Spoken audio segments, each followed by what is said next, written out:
Regional Tripartite Wages and Productivity National Wages Productivity Commission. And the Department of Migrant Workers, Maria Regina Angela Galias, Director 4, Marlito Rodriguez, Director 4. Department of Transportation, Jose Briones Jr., Deputy Administrator 3, Office for Transportation Secretary. Jose Carillo, Director 4, Office for Transportation Security.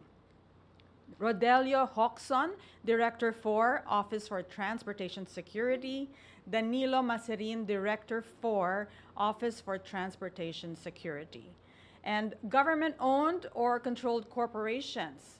Arsenio Bartolome III, Acting Member, Board of Directors, National Development Company. Franz Joseph George Alvarez, Member, Board of Directors, Philippine National Oil Company, Exploration Corporation.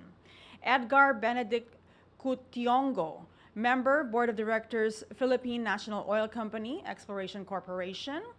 Rafael Del Pilar, Member, Board of Directors, Philippine National Oil Company, Exploration Corporation. And Arthur Saldivar Sally, also a member, Board of Directors, Philippine National Oil Company, Exploration Corporation. Romeo O. Solis Jr., also a member, Board of Directors, PNOC, Exploration Corporation. Adrian Ferdinand Sugay, member, also of the PNOC, Board of Directors. And that is the end of today's appointment list. Medyo marami, no? But we will release that as well. So bukod dito, kaninang umaga ay pinulong ng Pangulong Ferdinand Marcos Jr. ang NEDA Board para pag-usapan ang guidelines sa implementation at listahan ng mga proyekto na kabilang sa infrastructure priority projects ng administrasyon. Ito ay upang siguruhin na aligned ito sa mga layunin ng Philippine Development Plan 2028. Kasama rin sa pinag-usapan ang mga rekomendasyon ng NEDA Board para sa pag-amyenda ng 2013 Joint Venture or JV Guidelines.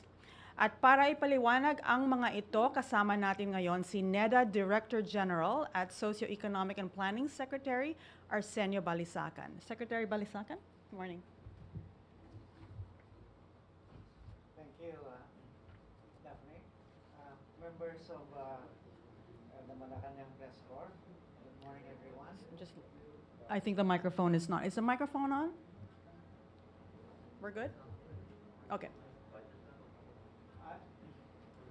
I am pleased.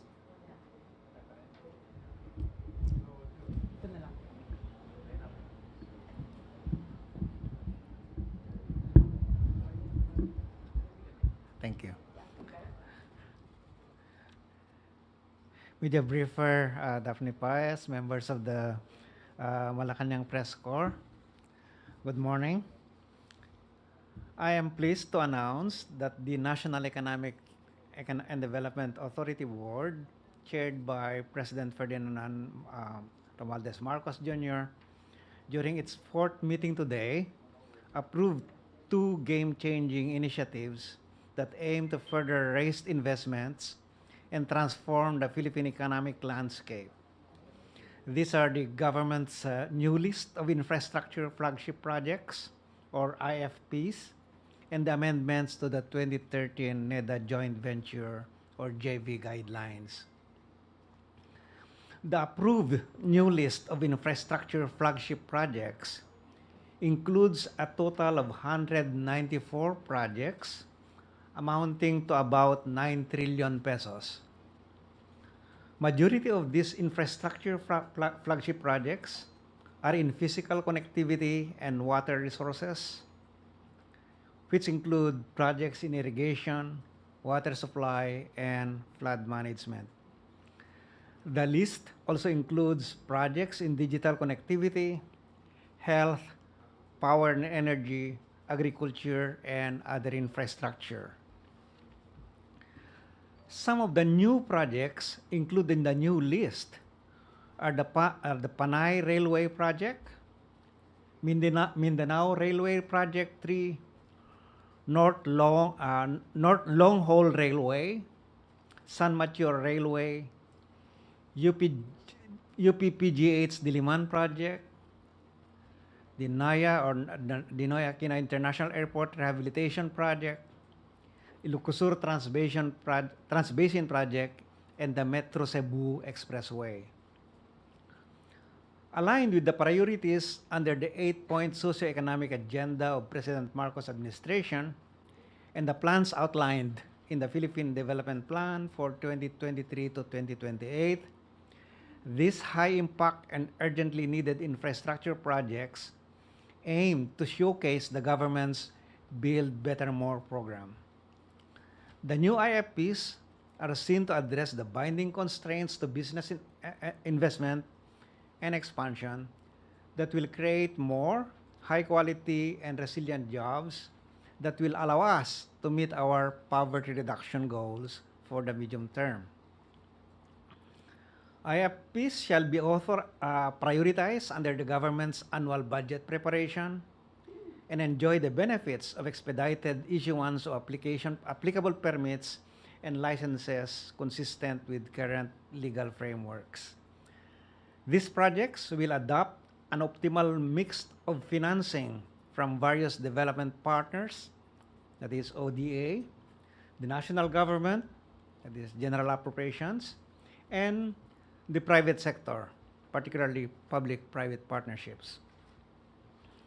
To hasten the rollout of these projects, the Marcos administration is strongly promoting the utilization of public-private partnerships, or PPPs, one of the cross-cutting strategies likewise identified in the Philippine Development Plan 2023 to 2028. 45 of these IFPs are seen to be financed through partnerships with the private sector. The government shall harness the financing or financial and technical resources of the private sector, which allows the public sector to allocate its funds for greater investment in human capital development, especially to address the scarring in health and education due to the pandemic, and provide targeted assistance that protects vulnerable sectors from economic shocks. To ensure the quality and timeliness of project execution, the NEDA board designated NEDA as the lead agency that will monitor the implementation of the IFPs as part of its program monitoring function pursuant to Executive Order number 230. The list of IFPs will be posted publicly on the NEDA website and social media accounts for your reference. Second, the NEDA board approved the proposed amendments to the 2013 NEDA joint venture guidelines. The NEDA will process the issuance of the revised JV guidelines in accordance with Section 8 of Executive Order 423 Series of 2005. The amendments aim to enhance competition for projects under joint ventures, ensure better performance of private sector participants, and improve check and balances to ensure that the project is technically and financially sound. The amendments shall also ensure that the guidelines are aligned with the provisions of the recently amended Build, Operate, Transfer or BOT law, implementing rules and regulations, and the proposed amendments to the BOT law or PPP Act pending in Congress, but which are expected to be passed by this year. The Marcos administration's trust for infrastructure shall enable the transformation of the Philippine economic landscape within the next 6 years. Recognizing that our country has much work to do to catch up with our dynamic neighbors in the region, we will pursue high-impact initiatives that aim to encourage greater local and foreign investment and private sector participation in infrastructure development. Today's approval of the new IFP list and the amendments to the NEDA JV guidelines is a giant step toward our goal of elevating our competitiveness as we promote the Philippines as a prime investment destination in the region. We will connect and integrate markets to enable access to more opportunities for local industries, enhance the productivity of our young and vibrant labor force, and create safer infrastructure for future generations. Ultimately, we wish to improve the overall quality of life for all Filipinos and empower every citizen to live a matatag, maginhawa at panatag na buhay. Thank you. Let me just announce the opening of the floor. Is the microphone already working? Yeah, better? Oh, it is. Okay, Maricel Halili, TV5. Hi sir, magandang umaga po. Sir, following the approval of the new IFP list, how will this help the unemployment situation in the country? It's working? It's working. Hindi pa. Alright. Definitely, this IFP, and especially once they are rolled out, implemented, will boost employment opportunities because these are investments, these are construction. There will be construction activities, massive construction activities, and that will improve the investment climate in the country so that more investors can come in, both domestic and foreign, and the current investors can expand their operations. Those will create jobs. So the whole purpose of putting this in place and to roll them as fast as we can is to generate employment opportunities so that we can also achieve our poverty reduction goal at, reduce it to single-digit level by 2028. Sir, do we have a rough estimate as to how many Filipinos will benefit from this in terms of employment? Gaano karami po yung pwedeng mabigyan ng trabaho? We don't have specific numbers here, but as we all know, when you have major infrastructure projects that directly will generate employment, but more importantly, those will generate job opportunities because, as I said, that will reduce the cost of doing business in the country, that will make our investment climate more attractive because then this so-called infrastructure deficits that we have and the gaps between us and our neighbors in terms of the quality and cost of our infrastructure services will be reduced, no? And that improves our attractiveness as an investment destination. Chona Yu of Inquirer Radio. Sir, good morning. Out of 194 projects approved by the NEDA, how many projects are under the Marcos administration and what are these projects po? There are 123 of those 194 projects that are new. They were initiated and began to be funded during this administration. Some of the examples that I provided earlier, like the Naya rehabilitation, the North Long Haul Railway that should bring the railway from Manila all the way to the Ilocos region, all the way to the Cagayan Valley, and as well as that the Metro Cebu Rail expressway that I mentioned earlier. So these are just a few of the examples that we have. There are 123 in the list, and we will be posting this list. If not today, you'll get it by tomorrow. We're just cleaning them up. Sir, just a follow-up on that. Out of the 123 projects, ilan doon ang matatapos bago or matapos yung kanyang administration? We don't have the count yet, but the whole intention is to complete many of them as much as possible. But these are long-term projects, like the North Long Railway that I mentioned. That will involve several years of development, just like what we have with the subway. The subway, was started by the Duterte administration, right? And as we see it now, maybe we completed that in 2027, 2028, no? So that's how, and that's only Metro Manila. How much more to bring the railway services all the way to the Cagayan Valley. Okay, Ace Romero, Philippine Star.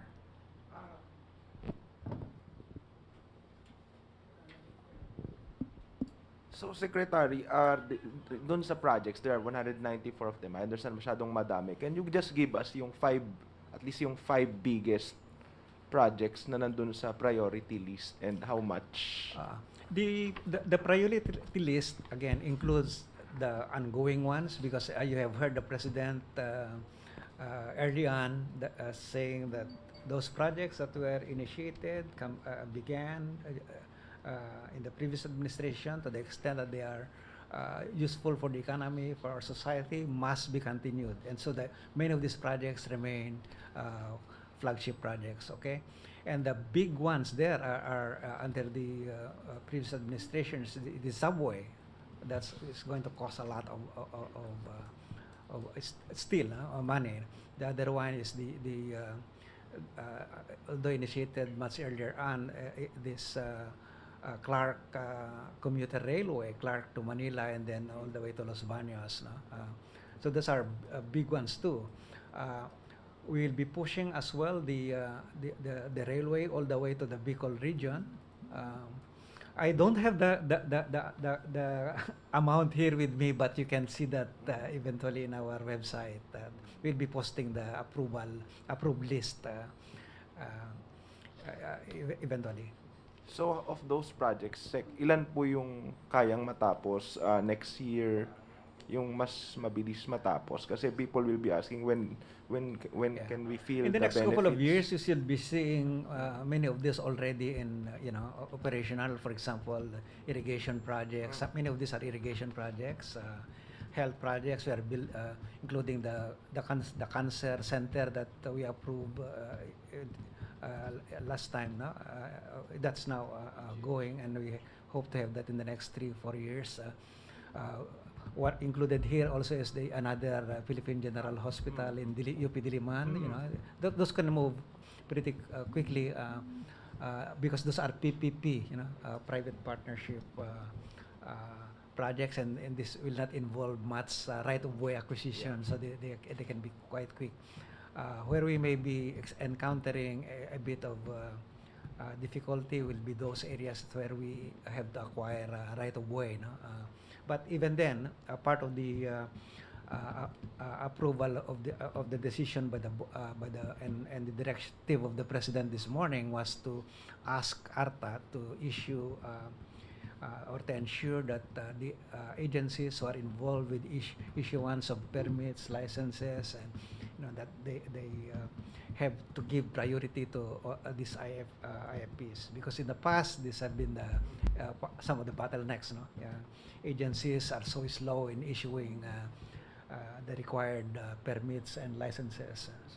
So we are undoing many of those problems there.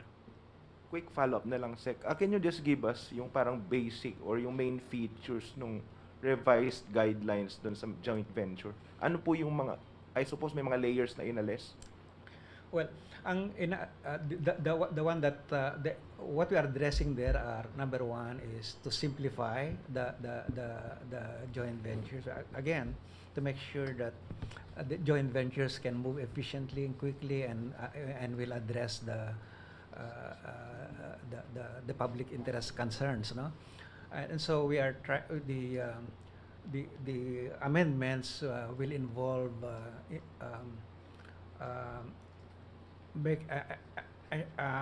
putting in place features that improve the competitive processes in the selection of joint venture partners, no?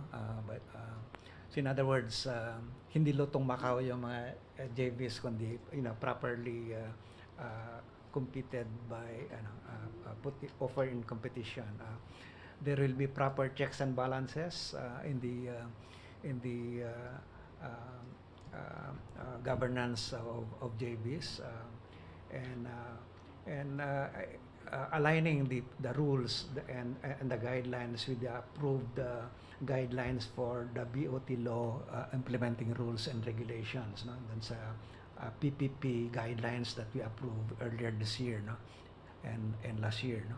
So the PPP governance has been improving, and we want to ensure that the JVs, the guidelines for the JVs, will also move in the same direction. Eden Santos, Net 25. Hi. Secretary, good morning po. You said that these infra projects will give quality jobs to Filipinos. What kind of quality jobs are you referring to? And before kasi po may mga incident na yung mga contractor partners are bringing their nationals to work dun sa mga infra projects. No, when we say quality jobs, we mean jobs that could provide you decent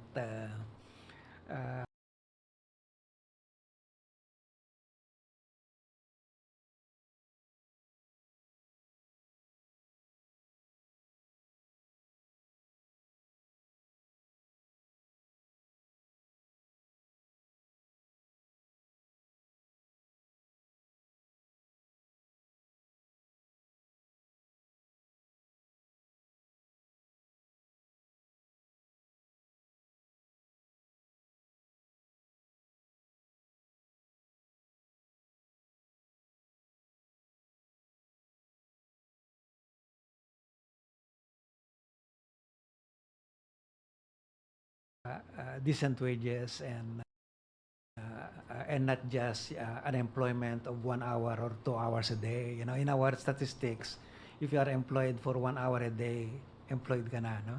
And if be able to generate jobs, you get investments.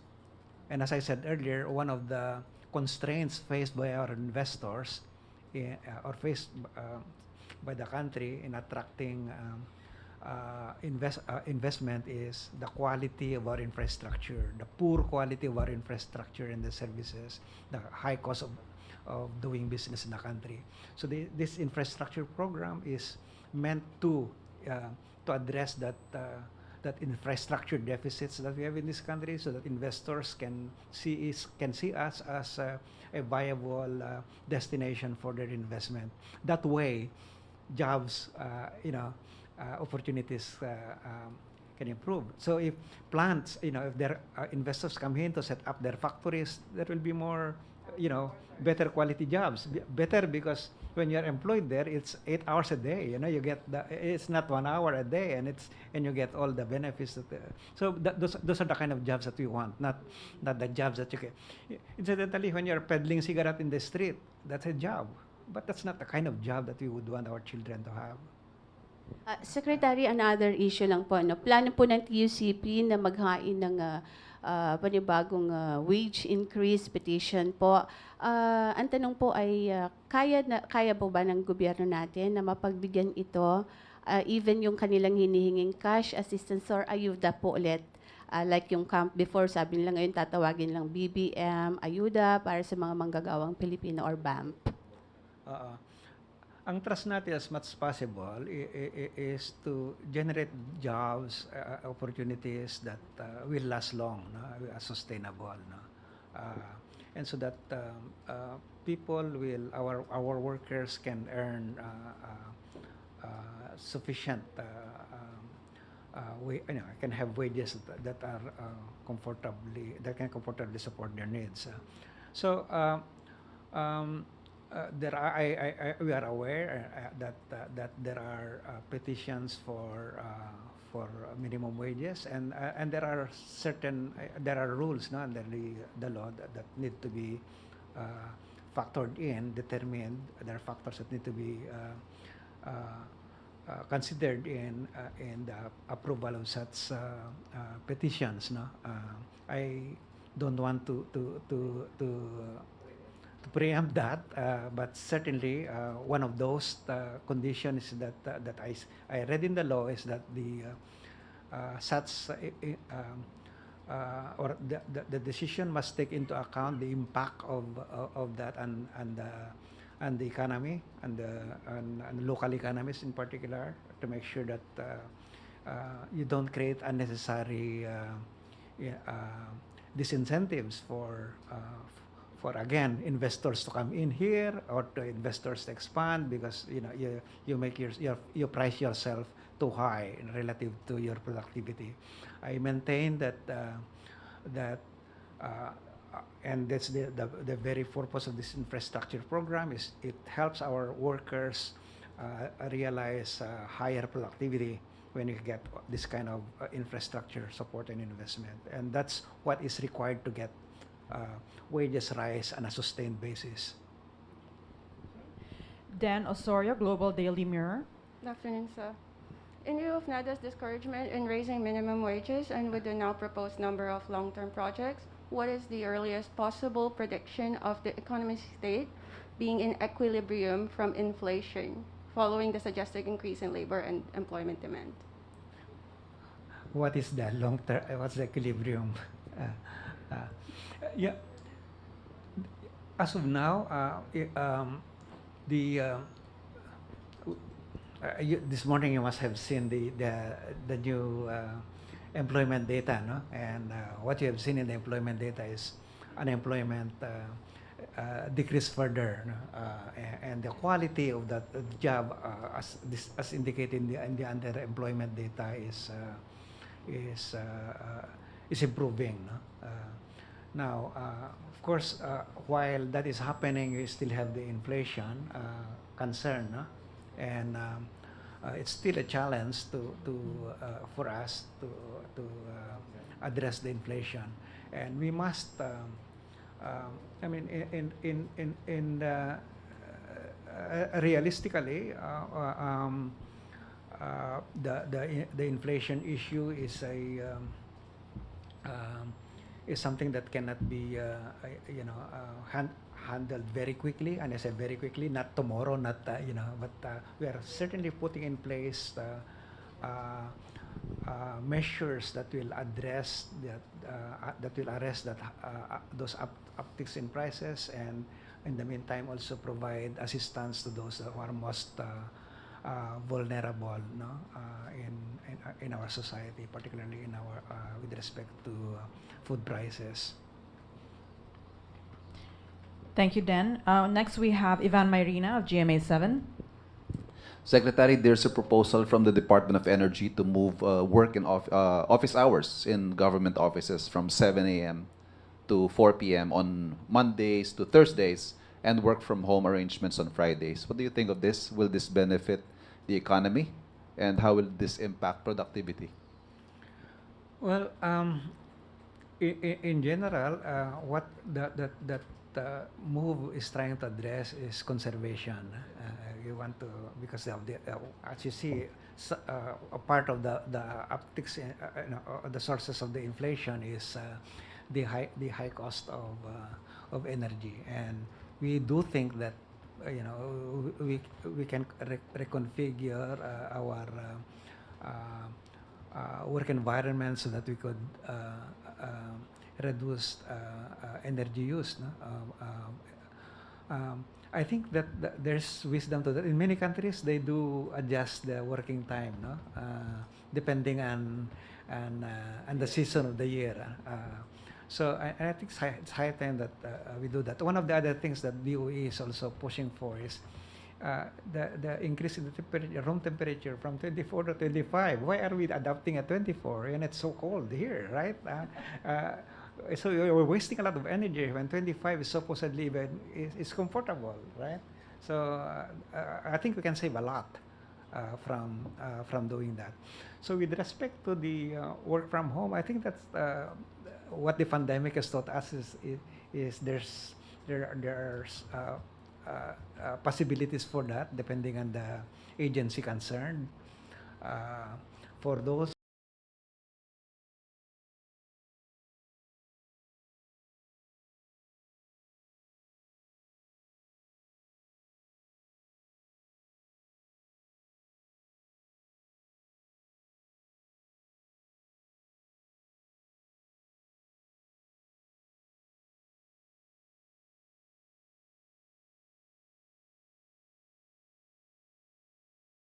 are basically research-oriented, like one of the attached agencies to our office, the Philippine Institute for Development Studies. Work from home,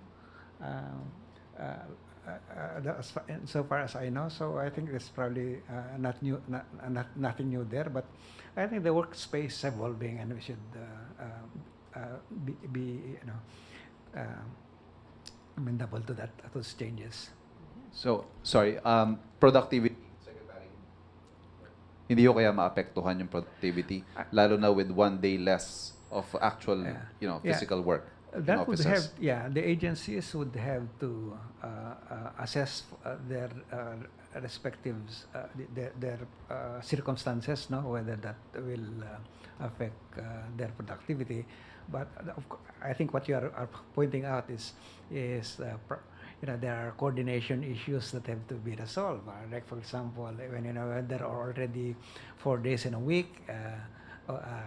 Then all these meetings that were previously spread 5 days a week will now be compressed into 4 days, and that might cause problems. Those meetings will be delayed, and so that solutions to problems will be delayed, and those are the inefficiencies that may arise. We have to take those take that into account. That's precisely the kind of argument that I made to my office, NEDA. I said NEDA is a service agency, and we coordinate many meetings. We are the secretariat of so many agencies. We can't afford to have a work from home. That's not. We can ask the other agencies to adjust to our schedule. No? That will induce or introduce inefficiencies in the workplace and in the entire government. Thank you. Alvin Baltasar, PBS. Magandang umaga po, Ma'am Daphne. Secretary, good morning po. Secretary, ask ko lang po kung ano yung mga problema na ina-anticipate natin amid the 194 infrastructure projects. Kasi if I remember right, Secretary, sa past administration mo, kung nagkaroon sila ng problema doon sa right-of-way, ano po yung mga ina-anticipate natin? Yeah. In the discussions this morning with the President, we actually presented those issues, the potential risk to delays, and we have identified measures that we will need to put in place to ensure that those delays will be minimized. For example, we will be reporting to the President and the NEDA board quarterly on the progress of these projects. All the agencies have projects that are labeled as IFPs are required to report to us every month on the progress. And as I said earlier, ARTA, our regulatory, the agency that's mandated to look at all these regulations and particularly the issuance of permits would have to look into and the President will be issuing, the Office of the President will be issuing directive to ARTA to ensure that the agencies, that no agencies will cause delay on any of these projects by way of delays in the issuance of permits and licenses. Okay, thank you. And last question from Sam Medanilia, Business Mirror. Mag-inquire lang po kami regarding, sir, dun sa yung out of dun sa 194 infra projects, ilan na po kaya yung dumaan sa feasibility study? At saka meron na po bang infra project from the previous administration yung na-scrap dun sa new lease? At ano po yung reason kung bakit po na-scrap? Thank you po. As we said earlier, of the projects that were of these 194 projects, 71 of those were from previous administrations, particularly during the Duterte administration. No? And the basis for their inclusion there is these have been approved, and these have been before, and they have been already implemented. So in other words, they have started, and so we cannot discontinue any of those projects because if they have been proven to be useful for the economy, for our society, they must be completed. Otherwise, we waste opportunities. No? So I'm not aware of any of those projects that have met that criteria.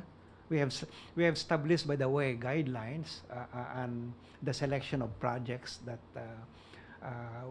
can be included into the IFPs. So there are, number one, there is these projects are of national significance. That they have been identified, or they support, sensitive to the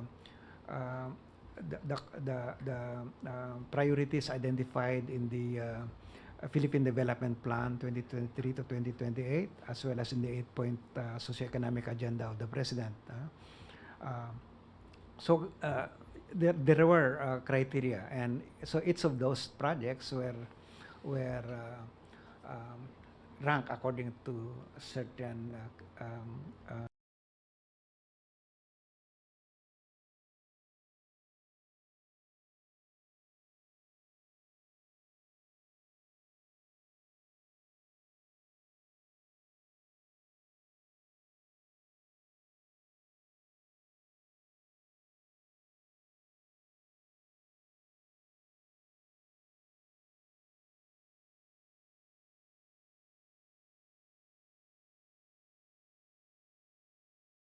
objective criteria. Okay, government approval. So they have been approved by the approving authority. In most of these projects, it will be the NEDA board. And now the next stage is implementation. 47 of those are ongoing project preparations. So feasibility studies are being prepared, are being